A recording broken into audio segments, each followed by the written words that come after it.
जब आप डॉक्टर जयशंकर साहब की बात कर रहे थे, इसमें अगर देखा जाए तो इस वक्त पाकिस्तान की भारत के साथ रिलेशनशिप जो है जरूरत है। जरूरत है पाकिस्तान की, तो सख्त जरूरत है इस वक्त भारत के साथ रिलेशनशिप ठीक करना, सख्त जरूरत है। बल्कि ना सिर्फ भारत के साथ, जिन मुल्कों के मैंने नाम लिया, आपको ईरान के साथ भी रिलेशनशिप ठीक करने पड़ेंगे, अफगानिस्तान से भी ठीक करने पड़ेंगे अगर आपने तरक्की करनी। और आप जयशंकर साहब से कंपैरिजन कर रहे हैं कि वो बात, जयशंकर साहब के पास पैसा है, $560 बिलियन उनका फॉरेन रिजर्व है। वो तेल लेते हैं, अपनी मर्जी से लेते हैं, बोइंग एयरबस से सौदे करते हैं, खुद लेते हैं। राफेल तैयारी जो है वो उन्होंने कैश दे के लिए। आपके पास खाने को चीज कोई नहीं। आप कौन सा मुल्क छोड़ा है जहां से आपने खैरात नहीं मांगी? इस चीज की बात करेंगे तो मैं आपसे ये क्वेश्चन करना चाहूंगा। आप मुझे ये बताएं, आपके इस वक्त पाकिस्तान के जिन जिन ममालिक के साथ बॉर्डर लगते हैं, किसी के साथ आपके अच्छे रिलेशनशिप हैं? अफगानिस्तान देख लें, ईरान देख लें, चाइना देख लें, भारत देख लें, यही बॉर्डर लगते हैं आपके। किसी के साथ आपके अच्छे रिलेशनशिप? तो आज मोदी साहब या किसी और ने पाकिस्तान के साथ कोई डायलॉग शुरू करना हो, वो किससे करेगा? शहबाज शरीफ साहब हैं, वो किसी सेक्रेटरी, अंडर सेक्रेटरी को भी अपॉइंट करना हो तो पहले वो लंदन जाते हैं, लंदन जाके वहां से पूछते हैं कि पायन उड़ेला की करिए।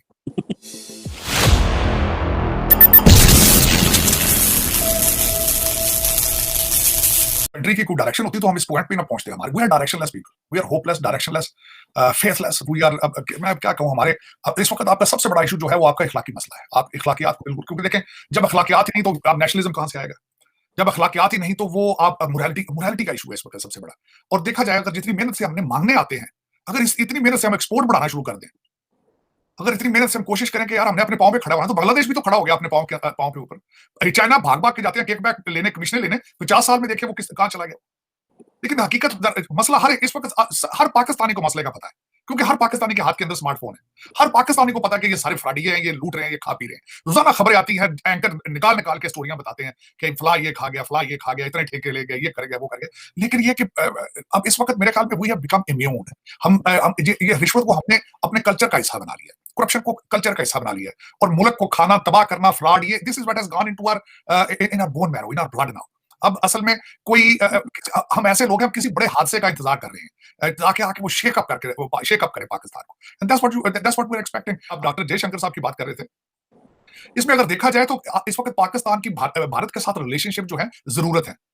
जरूरत तो भारत की भी होनी चाहिए, क्योंकि वो तरक्की पे जा रहे हैं, और पड़ोस के साथ ऐसे ही खामखा में एंगेज करना अपनी तरक्की को रोकने के मुतरादिफ है। लेकिन मैं समझता हूं कि इस वक्त पाकिस्तान को ना सिर्फ भारत, ईरान के साथ भी रिलेशनशिप ठीक करना चाहिए, अफगानिस्तान के साथ, और जो चाइना के साथ आपने हाथ कर दिया वो भी ठीक करना चाहिए। 26 करोड़ रुपए आप खा गए उनका, $26 करोड़, $26 बिलियन आप उनका खा के डकार मार गए हैं, बल्कि उल्टे उनके शहरियों को मारते रहे हैं। आपको चाहिए उनके साथ भी रिलेशनशिप ठीक करें। और दूसरा, आप बिल्कुल भी, पाकिस्तान तरक्की नहीं कर सकेगा जब तक हमसायों के साथ रिलेशनशिप ठीक नहीं करेगा, कि you have to set up your lines. खुदा के लिए, जिस तरह चाइना ने 50 साल गुमनामी में रह के तरक्की की है, लेकिन वो तरक्की इसी तरह हो सकेगी चीमा साहब, जो आपके डिसीजन मेकर हैं, उनके बीवी बच्चे पाकिस्तान में हो, उनकी डबल सिटीजनशिप ना हो। लेकिन वो पता है सबको, मैंने शायद कई दफा ये कहा है, आसम मुनीर साहब को एक बहुत सीरियस डिसीजन लेना चाहिए कि आर्मी के जो की पोजीशंस के ऊपर जनरल या ब्रिगेडियर या जो मेजर जनरल, मेक श्योर करें कि उनके बीवी बच्चे पाकिस्तान के अंदर हो। या अगर जाना है बाहर उन्हें, तो ये देखें कि इसकी तनख्वाह कितनी है और इसके बच्चे की ट्यूशन फीस कितनी है। तो ये क्लास बोर्ड, ये चीजें डिसीजन लेनी पड़ेगी। ये यहाँ पे जो 18 ग्रेड के वालों के बच्चे यहाँ पढ़ते हैं, साल की 4 लाख रुपए, 2 लाख डॉलर ट्यूशन फीसें देकर, उनको देख के शर्म आती है। जब वो पास से गुजरते हैं तो पाकिस्तान के खून की स्मेल आती है उनमें से। बिल्कुल सही कहा। ये यही वजह है कि आज मैं देख रहा था कि जो तार साहब इन्फ्लेशन है पाकिस्तान में 30% तक हो गई है, और जो फॉरेन डायरेक्ट इन्वेस्टमेंट है वो भी बहुत ज्यादा कम माइनस में जा रही है। अब तो लेकिन पैसा आ ही नहीं। मतलब एक बात, आप और मैं यहाँ बैठे वॉशिंगटन डीसी में परेशान है, पाकिस्तान में मसले बांटेंगे। मैंने आपको पहले कहा था कि पेट्रोल आपका 1,000 रुपए का लीटर भी हो जाए, कोई V8 गाड़ी रुकी लाहौर, इस्लामाबाद, कराची में, मैं जवाब दे 1,000 का लीटर। सही कह रहे हैं। और आज अगर रोटियां डॉलरों में बिकनी शुरू हो जाए इन 3 शहरों में, लाहौर, कराची, इस्लामाबाद, अगर किसी के माथे पे बालू बताएं मुझे, उसकी वजह यह है कि करप्शन का इतना पैसा है। आप ये सोचें जरा, कभी आपके कंटेनरों में डॉलर जाते रहे अफगान पीरियड में, वो डॉलर किधर, कुछ तो बैंकों में पड़े, कुछ तो लोगों के तहखानों में पड़े, कुछ की रजाइयों के सरानों में पड़े। ये सही बात है। कई दफा मिफ्ता इस्माइल साहब कह चुके हैं कि हमारी गवर्नमेंट बैंकरप्ट है, लोगों ने तो घरों में डॉलर और पाउंडों की ढेर लगा के बैठे। सही बात। ये हमारे कुछ दोस्त हैं बिहार में, वो बताते हैं कि लोगों के घरों बेसमेंटों में बड़ा पैसा पड़ा हुआ है। साहब एक बात बताएं, ये आप अक्सर नेशनलिज्म की बात करते हैं, आप ये कहते हैं कि जो लीडरशिप है उनको सच बोलना चाहिए और खुल के अवाम के सामने, दुनिया के सामने अपनी पोजीशन रखनी चाहिए। बिलावल भुट्टो जरदारी ने, मैं ये 2 दिन से मैं डिस्कस कर रहा हूँ क्योंकि मेरे दिल को ये बात बड़ी तकलीफ हुई है। बिलावल भुट्टो जरदारी ने वाशिंगटन में, यहाँ पे न्यूयॉर्क में इंटरव्यू दिया PBS न्यूज़ आर को, और ये कहा कि हम तो रशिया से तेल ही नहीं ले रहे।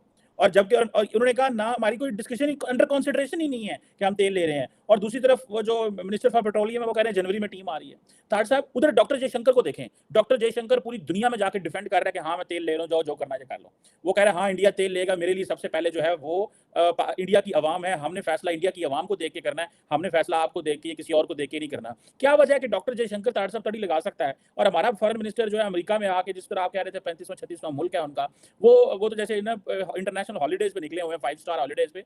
हमारा मुल्क जो है, हमारा लीडर क्यों बात नहीं कर सकता ताड़ साहब? हमारा लीडर पे वो फिर पीटीआई वाले कहते हैं हमारा लीडर बात करता है और हमारा कर छाड़ दे रहे हैं। तो ये फिर क्या चीज़ है? मतलब बिलावल क्यों इतना कमज़ोर आपको लगा है?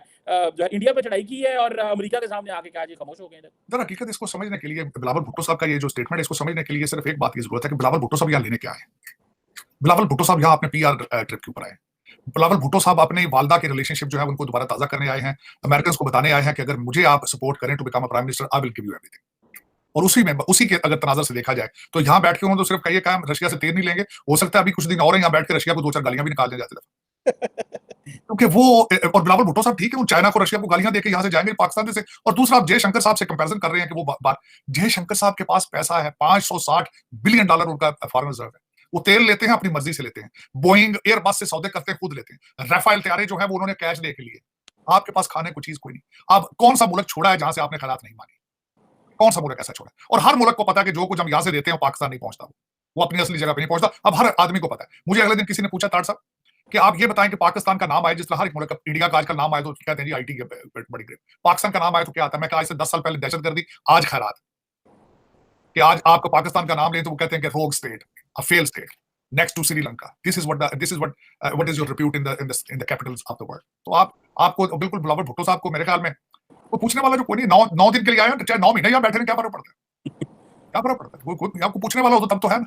एजेंसियों के साथ मिलके जब गवर्नमेंटें बनानी हो तो हलकों में और सलाब जदगान को पूछने का बताने की क्या जरूरत है? देखें अब, लेकिन ये कि इसमें ये जो बात हुई है, मैंने आज बल्कि पढ़ रहा था कि बीजेपी वालों ने बड़ा सख्त इसका रिएक्शन इसका लिया है। वहां पाकिस्तानी हाई कमीशन के बाद जलसे जुलूस निकाल रहे हैं। उनको भी बहाना चाहिए। मेरे ख्याल में इतनी बड़ी बात तो थी नहीं, लेकिन ये कि चले, मेरे ख्याल में टेट फॉर टैट था, दोनों साइडों से बातें होती रही। चीमा साहब, जो मेरा पॉइंट इसमें ये था कि दोनों ने जो बातें की हैं वो माजी की बातें की, मुस्तकबिल की बात किसी ने नहीं की।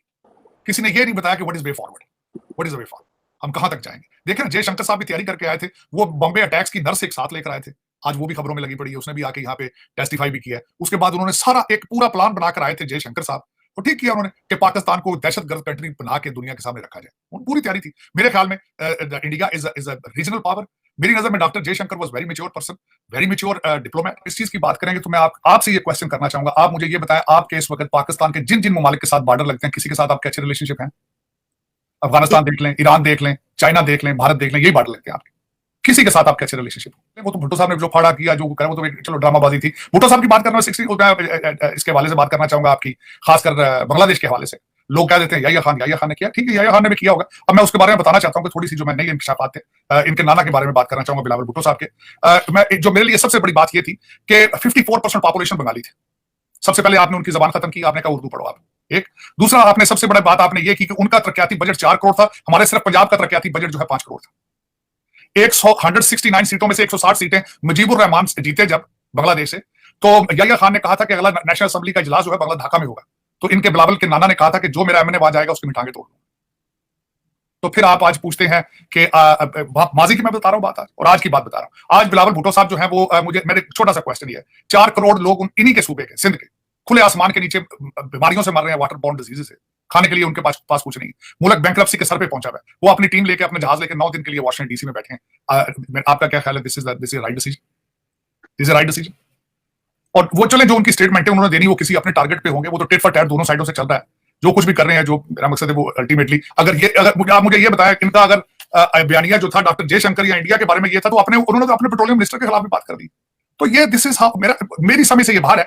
कब हम we will overcome all of these things? हम मैच्योर कब होंगे? और 75 साल के माजी को मैं गारंटी कर देता हूं, आपके पाकिस्तान के अंदर आप हिस्ट्री गलत बच्चों को पढ़ा रहे हैं। आप अच्छी उनको फैक्ट बताए, हो सकता है फ्यूचर में बच्चे सही डिसीजन लेने शुरू कर दें। तो उन्होंने कहा कि वो उनके दौर में जो मजदूर थे वो भी बाहर से मंगवाने पड़े थे, क्योंकि पाकिस्तान में मजदूरों की कमी हो गई थी।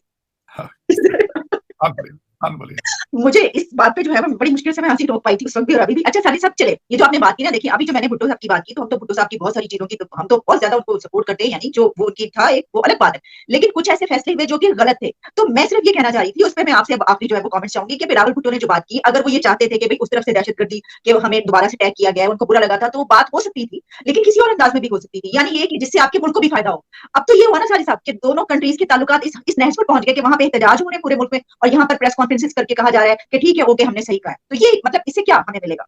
कुछ भी नहीं। लेकिन उसमें आलिया मैं एक बात बता, पाकिस्तान की तो सख्त जरूरत है इस वक्त भारत के साथ रिलेशनशिप ठीक करना, सख्त जरूरत है। बल्कि ना सिर्फ भारत के साथ, जिन मुल्कों के मैंने नाम लिया, आपको ईरान के साथ भी रिलेशनशिप ठीक करने पड़ेंगे, अफगानिस्तान से भी ठीक करने पड़ेंगे अगर आपने तरक्की करनी, और आपको चाइना के साथ भी रिलेशनशिप ठीक कर, जिन जिन से आपके बॉर्डर मिलते हैं, दिस इज मस्ट कि you have to fix your relationship with them. अब मैं दूसरी बात करना चाहूंगा, रेसिप्रोकल बेसिस पे भारत हमसे बहुत आगे जा रहा है तरक्की में, इसमें कोई शक नहीं, and I am pleased with it, I am happy with it. देखिए, हम तरक्की नहीं कर रहे तो ये इसके साथ उनको कहना कि इनकी तरक्की को ये गलत होगा। वो तरक्की कर रहे हैं, हमारे रीजन में है, हमारे we have same DNA, I am very happy with them. मेरी भी ये ख्वाहिश होगी कि दोनों ममालिक इन चीजों को छोड़कर तरक्की वाली साइड पे जाने की कोशिश करें। भारत तो चलो जा ही रहा है, ये हमारे भी जो है लोग, अल्लाह ताला इनको हिदायत दे, इनको अकल आए इनमें, और ये भारत से कुछ सीख लें, बांग्लादेश से कुछ सीख लें। आज अगर देखा जाए तो उनका इन्फ्लेशन रेट 8% है बांग्लादेश का, यू आर एट 24 और 28 और 24%। लेकिन देखिए, बात ये है कि नेशनलिज्म नहीं है, लोग ये समझते हैं कि यू हैव अबैंडन अस, लोग ये समझ रहे हैं कि आप एजेंसियों के जरिए गवर्नमेंट में आते हैं, that's why you don't care about Pakistan. और दूसरी एक बात यह है कि ये एक बहुत बड़ी, मैं अगले दिन किसी जगह बैठा था तो बार बार लोगों ने कहा जी वो इस तरह करते हैं हमारे साथ, वो इस तरह करते हैं। मैंने कहा वो जिनकी आप बात करते हो एजेंसियों वाले, वो भी तो हैं तो पाकिस्तानी ना, फ्रेंच तो नहीं। वो क्यों नहीं सोचते कि पाकिस्तान, हमने जो इतने तजर्बात किए हैं, भुट्टो का तजर्बा भी उन्होंने किया, नवाज शरीफ का तजर्बा भी उन्होंने किया, ये इमरान प्रोजेक्ट भी उन्हीं का था, वो क्यों नहीं कभी किसी वजह इकट्ठे बैठ के सोच लेते कि हमने पाकिस्तान को बचाना है। इस वक्त भी जाती तौर पर अगर मेरी सबसे बड़ी प्रपोजल ये है, आसिम मुनीर साहब को चाहिए कि इन पार्टियों को बिठा के डायलॉग करें। इससे ये नहीं होता कि ये यू आर पॉलिटिकल, लेकिन यू एज एन इंस्टीट्यूशन, क्योंकि सब आपके बच्चे हैं, इनको एक छत के नीचे बिठा के इनके कंसेंसस कराएं। You have to do it. Election is not the need of Pakistan. इस वक्त आपको मैसाके इकोनॉमी चाहिए, मैसाके मुआशियत चाहिए आपको, और उसके लिए there must be some kind of platform जो इन सबको इकट्ठा लेकर बिठाए।